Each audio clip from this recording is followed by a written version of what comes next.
The ground feels unstable beneath your feet. Every shadow hides a threat. Every distant sound is a premonition.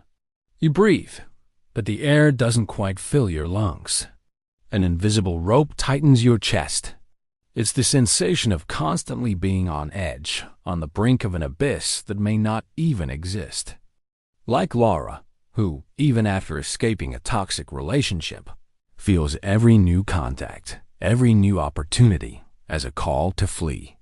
Her muscles are tense. Her eyes scan the horizon for dangers that her reason knows aren't there, but that her body insists on sensing. This is constant insecurity, a state of permanent alert that robs us of peace, preventing us from enjoying the present. Curiously, this feeling echoes in a silent inhabitant of the forests, the deer. It moves with grace, but its head is always held high, its ears constantly sweeping, its eyes attentive to every movement. Even without a visible predator, its life is a continuous vigil, ready to bolt at the slightest sign of danger, real or imaginary. Isn't it fascinating how a wild animal can mirror the most intimate human anguish? What would happen if we could, like them, transform this vigilance into a life impulse and not a prison? Mariana sits in front of her computer screen, the cursor blinking relentlessly on the blank document. She needs to write a simple proposal, something she's done countless times for less important clients. Its movements measured and graceful, its attention seemingly diffuse, yet always present. The morning sun filters through the ancient tree canopies, creating a dynamic pattern of light and shadow on the forest floor, a mesmerizing dance of brightness and darkness. Suddenly, a distant branch snaps, almost inaudible, breaking the silence of the woods, sounding like a gunshot to the deer's keen ears. Imperceptible to the human ear, but the deer freezes instantly, its entire body transforming into a statue of tense muscles. Its head lifts with a quick, elegant movement. Its large, dark eyes scan the dense foliage, scrutinizing every bush and every shadow, searching for the slightest sign of disturbance.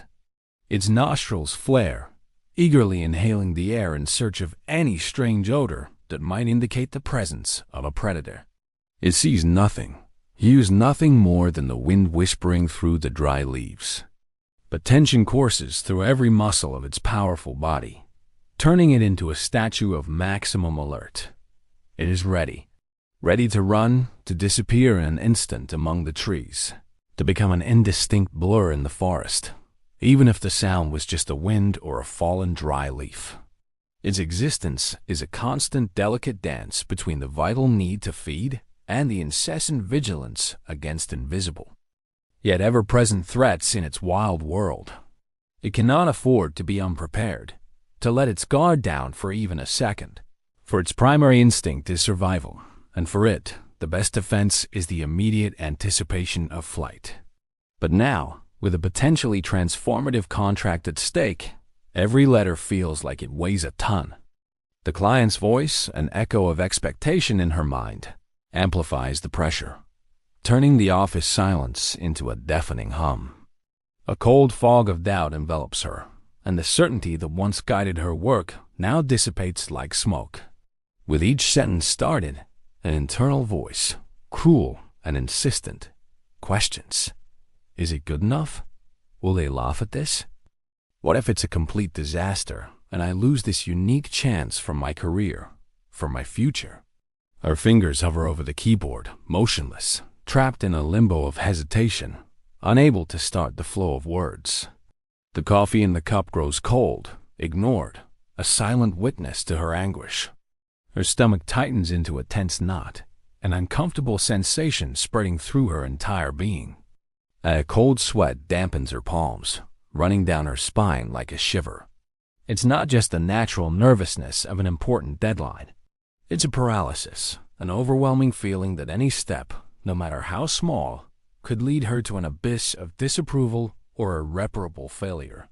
Her breath comes in short, ragged gasps, and she feels her heart race, a frantic beat echoing in her ears, as if she were about to be attacked by an imminent danger, invisible but terribly palpable.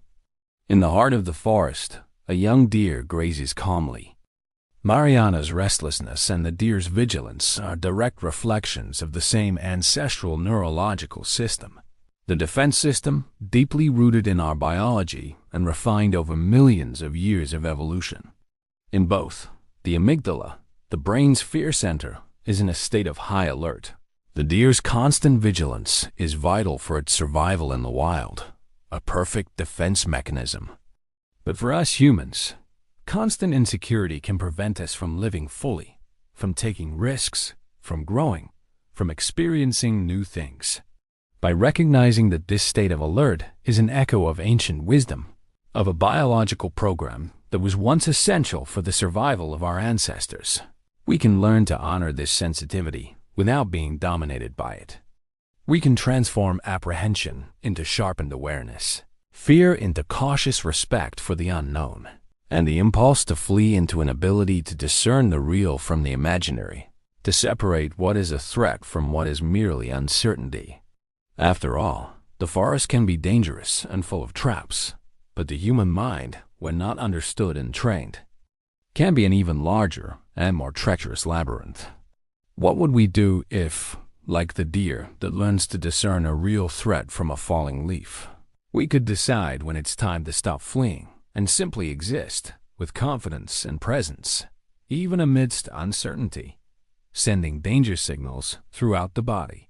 In the deer, this manifests as an unquestionable physical readiness for flight, an essential adaptive response for its survival in an environment full of natural predators. In humans, this same archaic programming can be activated by non-physical, but equally potent threats in our modern world. The possibility of failure in a crucial project, the judgment of others on social media, the uncertainty of the future in a rapidly changing world. The prefrontal cortex, the part of the brain responsible for logical reasoning, planning, and conscious decision-making, tries to intervene and calm the storm of sensations. But the overwhelming discharge of adrenaline and cortisol, powerful stress hormones, often overrides logic, flooding the body and mind and keeping the individual in a state of constant alert. An internal alarm that won't stop ringing, even when there is no imminent danger.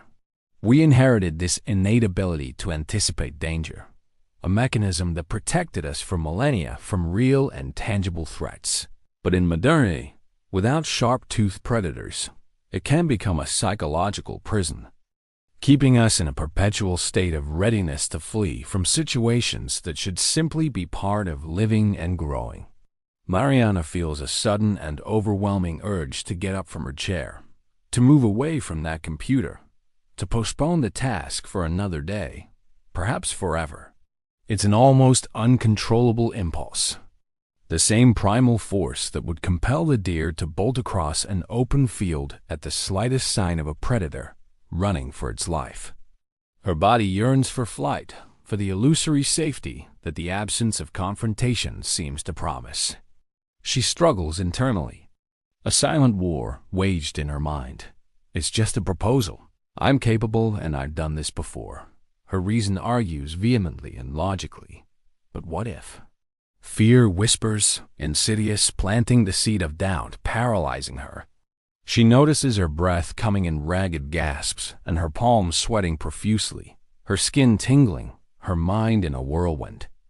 There is a silent and fierce battle happening within her between the need to advance in her career, to prove herself, and the primal instinct to retreat, to protect herself at all costs.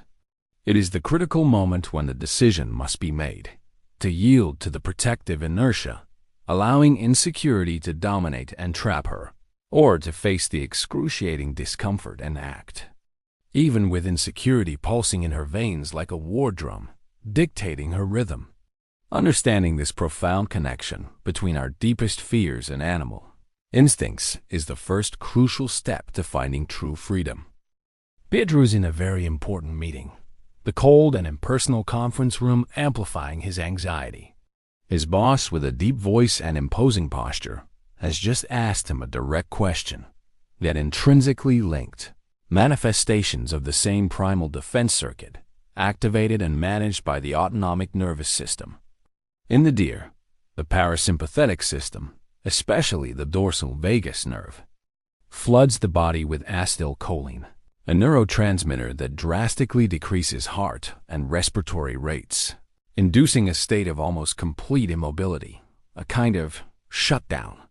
In humans, this same response can be triggered in situations of extreme stress or perceived threat, even if there is no real and tangible physical danger, like a hungry predator. This is what happens during overwhelming panic attacks, in moments of traumatic shock after a disturbing event, or when we are confronted with the inability to act in an oppressive and complex situation. In these moments, the body enters a shutdown mode, a strategy for conserving vital energy and becoming invisible in the face of the perceived threat. This evolutionary inheritance, though vital for survival in wild and hostile environments, can be profoundly debilitating in modern social and professional contexts, where inaction and silence can have negative and lasting consequences for an individual's personal life and career. Expecting an immediate and concise answer about a crucial project they both lead, a project that defines the success of that quarter. However, Pedro's brain completely shuts down.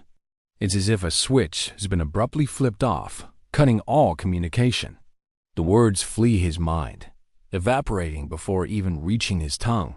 His throat suddenly goes dry, and his heart races at an erratic pace, seemingly wanting to leap out of his chest.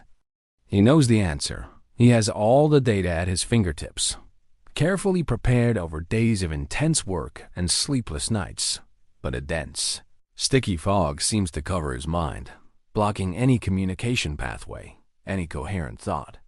His colleague's eyes stare at him, expectant, curious, and he feels a flush uncontrollably rising to his face, a visible and humiliating sign of his internal despair. It's as if he's trapped, immobilized, a spectator of his own silence, unable to utter a sound, to move a muscle other than his racing heart. Time stretches, each second dragging like an endless hour, and shame begins to corrode his already fragile confidence, while his mind screams for him to say something, anything, but his treacherous body simply won't obey. Paralysis completely dominates him, an agonizing and recurring experience in moments of extreme pressure, turning him into a statue of himself. In a sunlit clearing, where golden rays filter through the treetops, a solitary deer grazes, its senses constantly alert. When it perceives the subtle movement of a predator, perhaps a puma lurking in the shadows or a silent wolf, in the distance, among the dense trees, there's no time for an organized, planned escape. The distance is too short, the surprise overwhelming. Its body reacts instinctively and immediately, without any conscious hesitation. It freezes. Its muscles become rigid as stone, tense to the maximum. Its breathing almost imperceptible, shallow, a thin mist barely dissipating in the cold forest air. Its coat, with its earthy tones of brown and gray, blends perfectly with the surrounding environment, making it almost invisible. A living statue of flesh and bone. Is not a conscious act of courage or cowardice. There's no choice there, but an ancestral physiological response known as thanatosis, or the strategy of playing dead. By completely immobilizing itself, it hopes to go unnoticed, hoping the predator, with its keen vision for movement, will move on, looking for easier prey. It's a risky gamble, a last desperate move for life, but often effective. A last resort strategy when flight is not a viable or safe option. Pedro's paralysis and the deer's freeze are different. Pedro feels a wave of heat and cold coursing through his body, a shiver that makes him tremble internally. Reminds us that paralysis in the face of insecurity is a deep and almost involuntary reflex, a biological response rooted in our ancestry. But by understanding its ancestral origin and its neurological mechanisms, we can begin to disarm its oppressive and limiting power. It is not about personal weakness or a lack of character, a moral flaw, but about an ancient program that needs to be updated. readjusted for the complex and subtle challenges of the modern world, where threats are more abstract. By recognizing the exact moment when paralysis sets in, when the body refuses to obey, we can build a bridge between the primitive instinct and conscious reason, seeking small actions that break the cycle of immobility and allow us to move forward, even with a tremor in our hands or voice. Freedom is not about never feeling the freeze, for that is an innate human response, but about learning to unfreeze, to move again, to breathe, and to act, even with fear still present, pulsing in every fiber of our being, invisible to the eyes of others, but agonizing for him. The silence in the meeting room becomes deafening, each second a torture, an overwhelming weight on his shoulders. His deepest, most primal desire is to disappear, to sink into the chair until he becomes invisible, to nullify his own existence in that humiliating moment. He desperately clings to the hope that someone else will speak for him, that the question will be redirected to another colleague, that the boss will give up on his answer and move on to the next agenda item. It is the human equivalent of the deer that, motionless, waits to be ignored by the predator, praying for it to move on in search of another prey.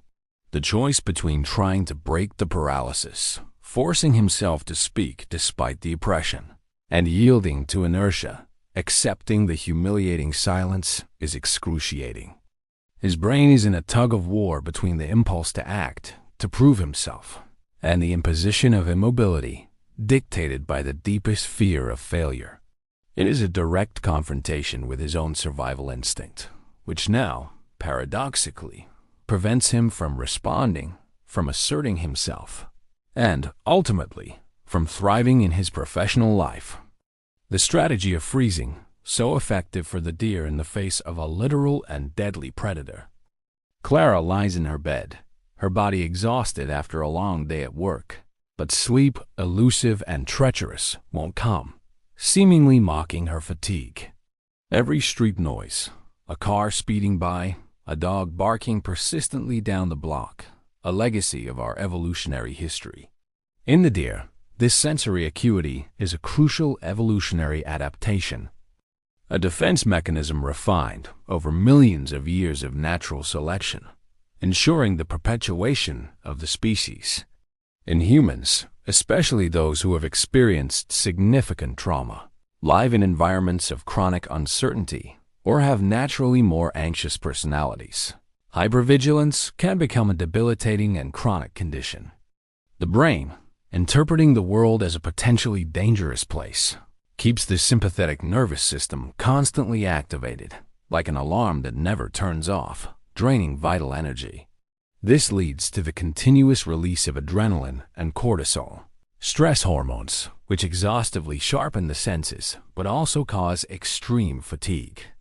Constant anxiety, irritability, and difficulty concentrating on daily tasks, even the simplest ones. It's as if we're constantly scanning the horizon for dangers, even when we're safe in our home, with the door locked, trapped in a vicious cycle of anxiety. This mechanism, which protected us in prehistoric times from literal and physical threats, can now trap us in a bubble of anxiety and mental exhaustion, preventing us from living fully. The wind rustling through the tree leaves like ghostly whispers keeps her in a state of constant alert, her senses sharpened and her nerves on edge, unable to relax. She checks her phone every few minutes, the screen illuminating her face in the dark room, expecting a message, an email, any notification that might justify her anxiety, even knowing there's nothing urgent waiting for her.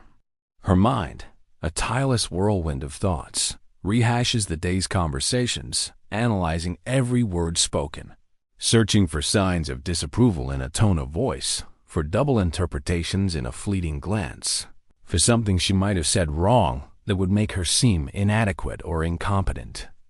Her shoulders are tense, hunched up to her ears, her jaw clenched tight, causing a dull ache in her head and neck. It is an incessant vigil, an exhausting and futile search for dangers that rarely materialize, but which consume all her vital energy and prevent her from relaxing, from truly resting even in her own home, her supposed safe haven. In the dense and complex forest, where life and death dance in an eternal cycle, a deer is never truly at rest. Even while grazing, with its head lowered to reach the fresh grass, its ears, like parabolic radars, swivel independently, catching sounds from all directions, distinguishing the harmless rustle of a leaf from the cautious, calculated step of a predator. Its large, dark eyes, positioned laterally on its head, offer a panoramic field of vision of almost 300 degrees, allowing it to observe the surroundings in almost every direction without moving its head, constantly scanning the horizon. And its sense of smell is so acute that it can detect the presence of a predator miles away, identifying the subtle scent of skin, sweat, or urine. It constantly scans the environment, deciphering every shadow that lengthens, every movement in the foliage, every change in the breeze that brings new odors. This hypervigilance is a fundamental and non-negotiable characteristic of its survival in the wild kingdom. For the deer, the difference between life and death can be the detection of a single sign, the anticipation of an imminent attack by milliseconds. It is a master at interpreting the slightest clues from the environment, living in a state of optimized readiness, an existence of constant alert and sharpened sensitivity. Clara's hypervigilance and the deer's sharpened perception share deep neurological roots in the stress response system.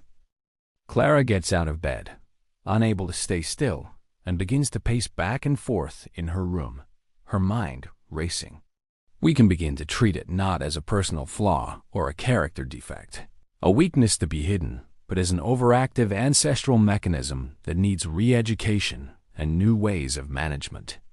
The deer lives by its keen perception, yes, but we humans have the unique ability to learn to moderate ours, discerning when it is vital to be alert and when it is safe to relax and enjoy the present moment.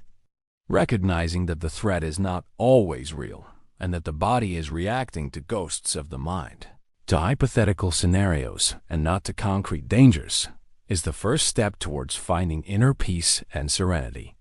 Vigilance can be a powerful tool for life, keeping us safe in real situations, but it should not be a prison that prevents us from living.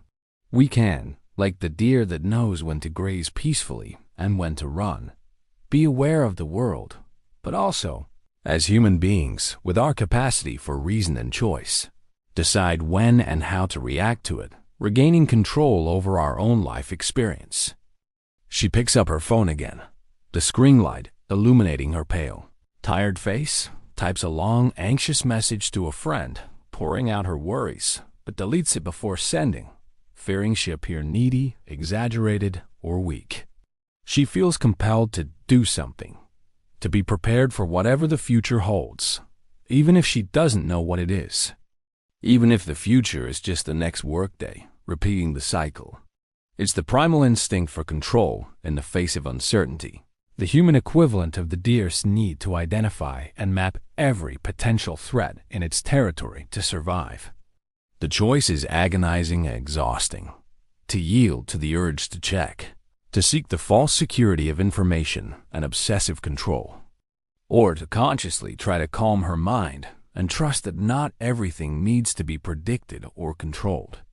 It's a monumental effort, for both body and mind are trained, by years of conditioning and millennia of evolution, to find danger, to defend themselves, and not to find calm and relaxation. By understanding that hypervigilance is a deep biological response and a legacy of our evolution. Marcos receives an email with the subject line, "Urgent Meeting, Project X." Immediately, his body reacts with an almost electric response, a shock that courses through his spine. His heart pounds in his chest, beating like a wild, deafening drum, and the release of adrenaline and noradrenaline, the powerful fight-or-flight hormones. This response is an evolutionary legacy, a survival mechanism that has accompanied us since the dawn of humanity, when our ancestors needed to escape real dangers. In the deer, it is the literal key to physical survival, ensuring it escapes a real and immediate danger. In Marcos, it manifests as an overwhelming desire to avoid a situation perceived as threatening to his psychological and professional well-being. Although there isn't a literal flesh and blood predator sitting in the meeting room, the brain interprets the situation as an imminent danger, a threat to his integrity. This hormone discharge prepares the body for action, for running, but in a modern context, often leads to avoidance behaviors, procrastination, social isolation, or even abandoning promising opportunities. It is a defense mechanism that, instead of physically protecting us, prevents us from facing challenges, from learning, and from growing, keeping us in a limiting comfort zone. His breathing becomes short and shallow, barely managing to pull enough air into his lungs.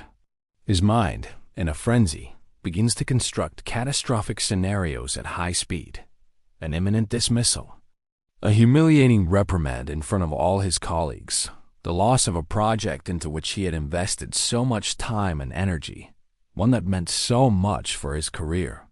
The first and strongest impulse he feels is to flee. He thinks about calling his boss immediately, inventing a flimsy but convincing excuse, saying he's sick with a mysterious flu, anything to avoid the confrontation at all costs. His muscles tense, ready for action, as if he were facing an imminent predator hunting him, demanding an immediate reaction. He feels an uncontrollable energy, an overwhelming urgency to move away, to disappear from that situation, to avoid the pain and uncertainty that the meeting represents for him, a threat to his emotional and professional integrity.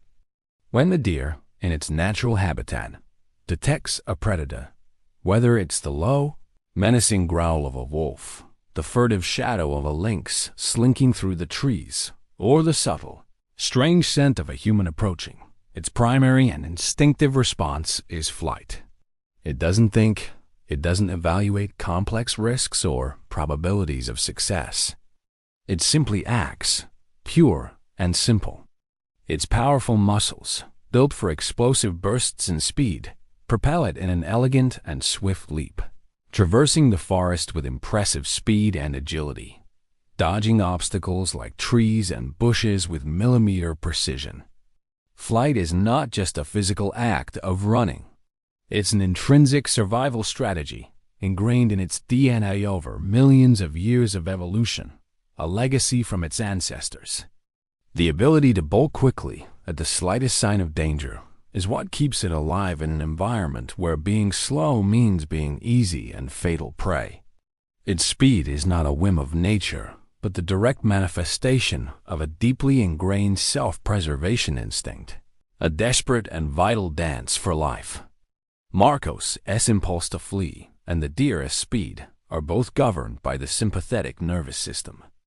Marcos feels the adrenaline coursing through his veins, a hot and cold wave that leaves him trembling. The deer needs to flee to survive in the wild environment. It's its nature and its guarantee of life.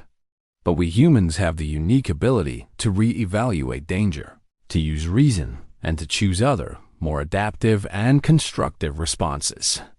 Recognizing the feeling of urgency, the tension in our muscles, and the racing of our heart as signs of this ancient biological programming allows us to pause for a moment before reacting impulsively, automatically. It's not about suppressing the instinct to flee, which would be impossible and even detrimental to our own safety, but about channeling it, using the energy of that discharge to propel constructive actions, to move forward, instead of paralyzing us or leading us to an unnecessary retreat. True freedom is not about never feeling the urge to flee, for that is an intrinsic part of us, but about having the ability to choose when and how to run, or when to stay and face it, with head held high and a clear conscience. But also with a strange surge of energy.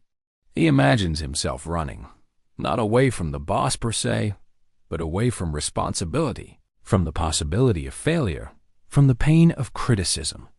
The internal struggle is intense and exhausting, a battle between logic and instinct. His rational mind knows perfectly well that fleeing won't solve the problem, that the email is there, and the meeting will happen sooner or later. But the biological impulse for self-preservation is almost irresistible, a force that pulls him back with all its might, like a powerful magnet.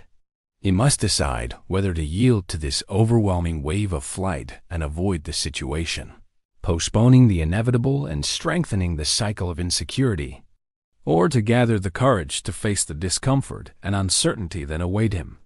It is a moment of truth, a crucial turning point where the choice between the easy path of avoidance and the difficult path of confrontation defines his personal and professional growth, shaping who he will become.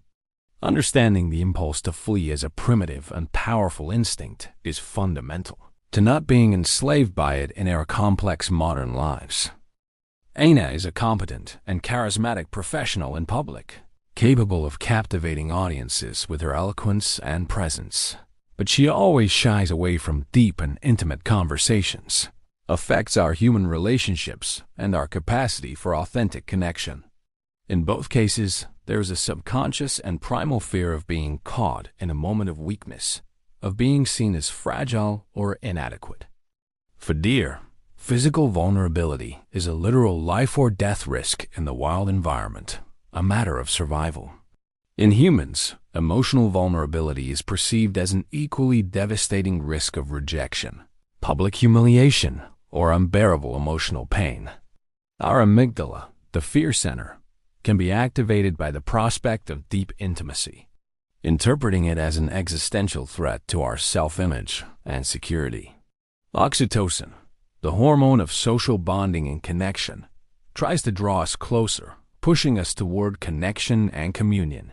But cortisol, the stress hormone, urges us to retreat, to protect ourselves, to put up our barriers. This internal conflict leads us to build emotional barriers, to isolate ourselves, even when the need for connection and belonging is deep and inherent to our human nature. It's a self-protection strategy that, paradoxically, deprives us of the very emotional security and fulfillment we desperately seek in our lives, as if fleeing a ghost. In social gatherings, she's the one who makes quick, witty jokes, the life of the party who masterfully changes the subject, or subtly withdraws from the group of friends when the topic becomes too personal, too emotional, or too intimate. She longs for authentic and meaningful connections.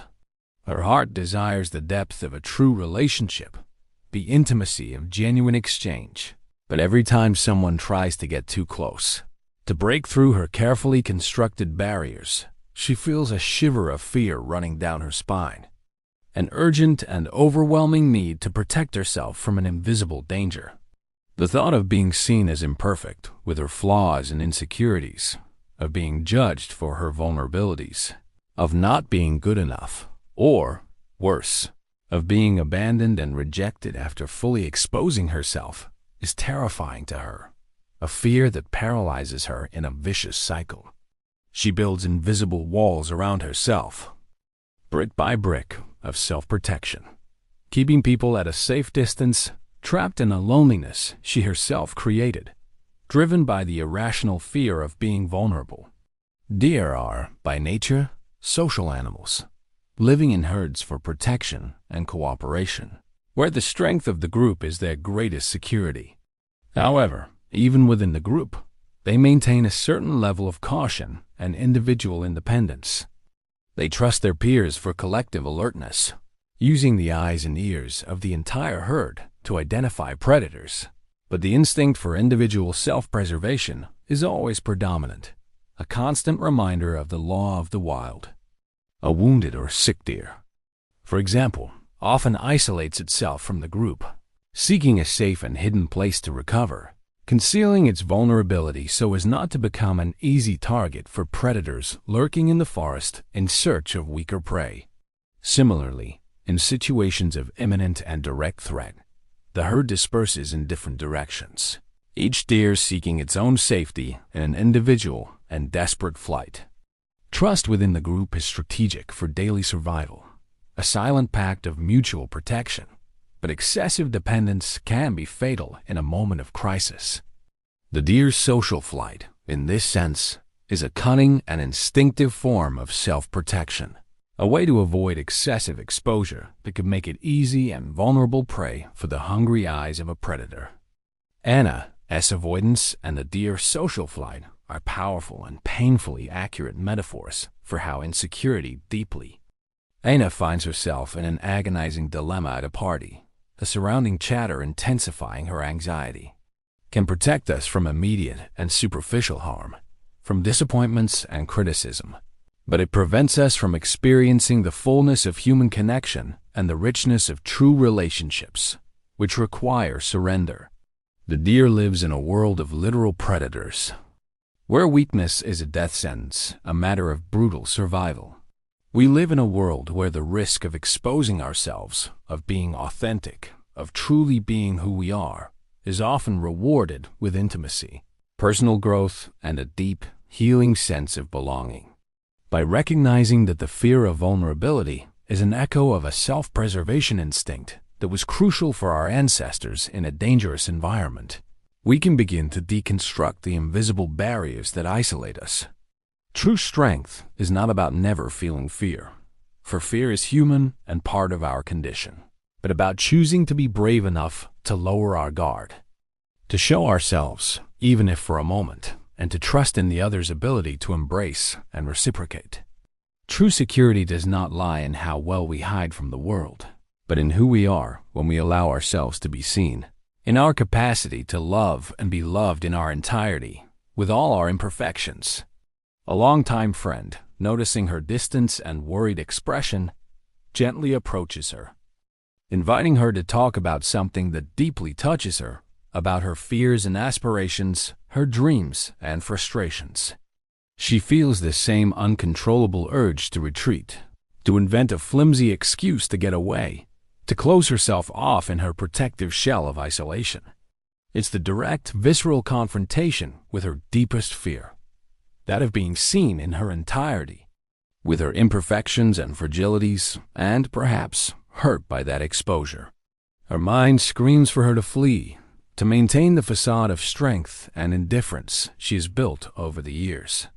But a small, yet persistent, part of her yearns for that connection, to break the cycle of isolation that traps her. The choice is clear and painful: to continue hiding behind her impenetrable walls, or to take a small, yet significant, step towards openness, accepting the inherent risk of vulnerability. It is a moment of profound courage, where reason, driven by the desire for fulfillment and connection, must confront and challenge the primitive fear of exposure. The flight from vulnerability, like the deer's social flight in a moment of weakness. Carlos is exhausted from living in constant alert. His professional life is successful. Where it is constantly hunted, does not live in constant terror or paralyzing panic. It learns to distinguish with millimeter precision between real danger signals, the strong, unmistakable scent of a predator, the sound of a branch breaking under a heavy foot, the unusual rustle in the foliage and the noise of the environment, the harmless rustle of leaves in the wind, the melodious song of a bird, the falling of a fruit. It adapts to its territory with mastery, knowing the safest hiding places, the most efficient and swift escape routes, the best places to graze and shelter from rain or sun. There are moments when it fully relaxes, moments of tranquil grazing in an open field under the sun, of peaceful socialization with other deer, gently nudging heads, of resting under the protective shade of a tree. Its vigilance is a survival mechanism, yes, but it does not allow it to paralyze it or prevent it from living and seeking food. It uses its sharpened perception to navigate the world, to thrive, to find resources, not to hide from it in constant fear. The deer's wisdom lies precisely in its innate ability to adapt its level of alertness to the real conditions of the environment, moving with confidence and lightness when danger is minimal, and with discretion and lightning speed when the threat approaches. A master of adaptation. He has achieved prominent positions and recognition in his field, leading complex teams and projects, but he feels that he is never truly present, never enjoying his accomplishments, always anticipating the next problem, the next crisis, the next invisible obstacle that might arise. He realizes with painful clarity that his constant insecurity prevents him from enjoying small daily victories, from celebrating his own successes, and, most importantly, from fully trusting himself and those around him, always keeping them at a safe distance. This excessive vigilance, this need for control, has left him isolated and drained, robbing him of his vitality. He decides, with a conviction that surprises and frightens him at the same time, that he needs to radically change his way of living, that he can no longer remain hostage to a fear that most of the time has no real and tangible object. It is a painful decision, an acknowledgement that, although his self-preservation instinct has protected him from many falls and failures over the years, it has also prevented him from soaring, from taking risks in new experiences, and from living with the fullness he so deeply yearns for. He seeks a new way of interacting with the world, of finding a delicate and complex balance between necessary prudence and confident surrender to life, a dance between control and letting go. The deer, despite its inherently vigilant nature and its position in the food chain, Carlos's search for a new balance and the deer's adaptive wisdom reflect the inherent ability of all living beings, including us, to adjust their responses to an ever-changing and unpredictable environment. In humans, this adaptation involves emotional and cognitive regulation, a legacy of our evolutionary history. But humanity offers us the sublime gift of consciousness, the ability to transcend mere instinct and to choose our response, to give new meaning to our experience. By learning from the deer's wisdom, which knows when to be alert and when to relax and trust the environment, we can develop a healthier and more functional relationship with our fears, using them as useful guides rather than as shackles that bind us. The forest of life will always have its dangers and uncertainties. It is the nature of existence. But with self-awareness, courage, and adaptability, we can learn to walk through it with greater serenity, finding freedom not in constant flight, but in acceptance and continuous adaptation. To what extent can we allow ourselves to live, not in constant and exhausting alert, but in fullness, embracing the fragility and intrinsic beauty of existence, and trusting in our ability to navigate it with grace and resilience, the ability to manage our thoughts and feelings?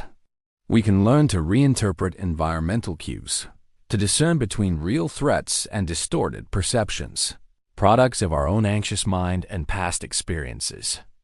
The neuroplasticity of our brain, its incredible capacity to remodel itself and form new connections throughout life, allows us to rewrite old and limiting response patterns, strengthening the neural pathways associated with calm, resilience, and confidence. Through the practice of mindfulness, cognitive behavioral therapy, or other self-awareness and personal development tools, we can train our nervous system not to overreact to every stimulus, to trust more in our innate ability to deal with uncertainty, rather than fearing and fleeing from it. It's not about completely eliminating insecurity, which would be unrealistic and even undesirable, as it serves a purpose, but about managing it, making it an ally, a useful sensor that informs us, and not an enemy that traps us. Carlos decides to take a small, yet significant, step that represents a gigantic change in his life. Instead of avoiding a difficult conversation with a colleague, a situation that would previously make him break into a cold sweat, he proactively schedules it, preparing for the confrontation with a new perspective, that of solving the problem. Instead of isolating himself at home after work, sinking into his solitude, he accepts an invitation to go out with friends, promising himself to be present, not to hide behind distractions or his own mind. Each small action is a direct and courageous confrontation with his instinct to protect himself, to shield himself from the world. He feels the familiar discomfort, the insecurity trying to creep back in, the knot in his stomach. But now he recognizes it, names it, and chooses not to succumb to its call. He takes a deep breath, centering himself, and chooses to act differently, learning to calibrate his internal vigilance. Just as the deer calibrates its attention to the sounds of the forest, knowing when it's time to run and when it's time to graze in peace. It is the conscious choice to embrace the uncertainty of life, to live with a certain degree of calculated risk, knowing that true security lies not in the absence of danger, but in the inner ability to face and overcome it, becoming stronger with each challenge. Constant insecurity, like the deer's primal vigilance, is an undeniable and inherent part of our biology.